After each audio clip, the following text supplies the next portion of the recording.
Pemirsa, terima kasih Anda kembali bersama dengan kami di Resep Ilahi, masih bersama dengan Dr. Sukiman Rusli. Pemirsa, pernahkah mencoba miras alkohol? Jika ya, berhenti hari ini. Jangan pernah coba-coba lagi, karena sejatinya itu semua dikendalikan oleh hawa nafsu kita. Nah, berarti yang pertama harus dipelajari adalah bagaimana caranya mengendalikan hawa nafsu, utamanya adalah dengan sehat spiritual. Begitu ya pemirsa ya. Jadi ini erat sekali kaitannya dengan sehat walafiat itu sendiri ya dokter. Ya, di mana di antara tadi efek dari miras alkohol ini sendiri adalah sehat fisik, menjadi tidak sehat lagi itu sudah pasti. Ya. Tapi juga mengganggu psikologik, sehat psikologik, mengganggu sehat sosial juga, mengganggu sehat spiritual, apalagi orang jadi udah dia bergantungnya bukan lagi kepada Allah Subhanahu Wa Taala, tapi bergantung pada minuman keras. Iya, alkohol.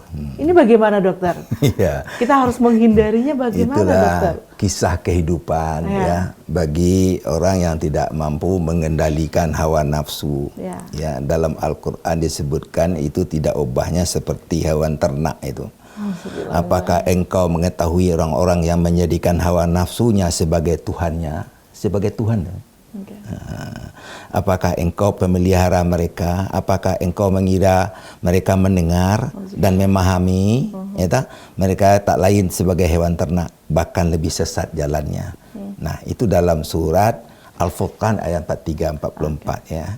Araita man ittakaza ilahu hawahu afa anta takunu alaihi wakila am tahsabu an aksaruhum yasma'una aw ya'qilun inhum illa kal an'ami bal hum adallu sabila. Itu dari Al-Furqan ayat 43-44. Jadi jelas banget itu. Kok bisa ya agama kita kok begitu tahu aja ya. Jadi masalah ini kan ayatnya turun 14 abad yang lalu. 14 abad yang lalu. Sekarang penyakit-penyakit masyarakat sekarang ketemu itu. Udah bisa disebut. Ya, orang yang dikendalikan oleh hawa nafsu tak ubahnya seperti hewan ternak. Apapun pernyataan petunjuk yang diberikan, mereka tidak akan memahami. Mereka akan lalai terus dalam kehidupannya. Nah, sekarang contohnya apalagi narkoba ya. Alkohol pun juga ada ya. Peristiwa-peristiwa dan kondisi-kondisi kayak demikian akan ditemukan. Apa kerugian sama orang kecanduan alkohol? Bukan main Irma. Ya. Tadi Irma sudah sebut ya. Ya. Akibat kecanduan dia sulit meraih ya menggapai sehat walafiat itu. Sangat sulit dia.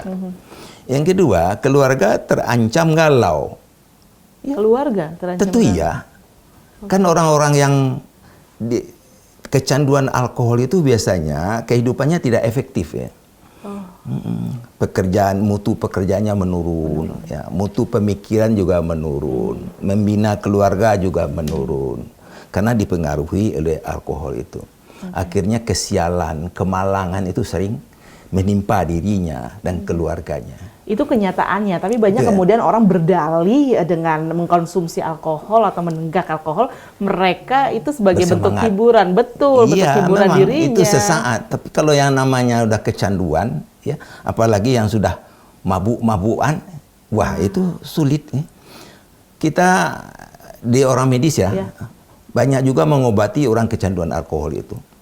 Ketahuan sendiri. Ya, ketahuan gitu akibatnya. Nah, kalau di medis sendiri bagaimana dokter caranya mengobati orang-orang kecanduan tersebut? Ya, karena biasanya orang datang ke medis mereka udah kecanduan dulu ya dokter ya, bukan sadar di awal biasanya gitu dokter. Di penyakit dalam sering ketemunya waktu melihat organ internal tubuhnya itu. Ya, orang datang tiba-tiba ada fatty liver. Itu perlemakan hati. Ya, diperiksa darahnya, kolesterol, trigliserid meningkat. Terungkap dia kecanduan alkohol. Dia bilang kalau saya tidak minum saya nggak bisa kerja, sulit tidur, nafsu makan hilang. Di kantor prestasi kata orang prestasi saya tuh menurun katanya. Itu loh. Nah, itu ya yang terjadi. Dijadikan alasan. Iya, alasannya. Itu loh. Nah. Sampai kemudian padahal dengan dia terus mengkonsumsi, ada hal buruk lagi yang terjadi, fatty liver itu sendiri. Ya, yang bahkan bukan hanya nanti merusak kinerjanya atau sekedar tidak nafsu makan, tapi malah benar-benar tidak nafsu makan gitu ya dokter ya. Artinya jadi diketahui itu dari sana kita ya.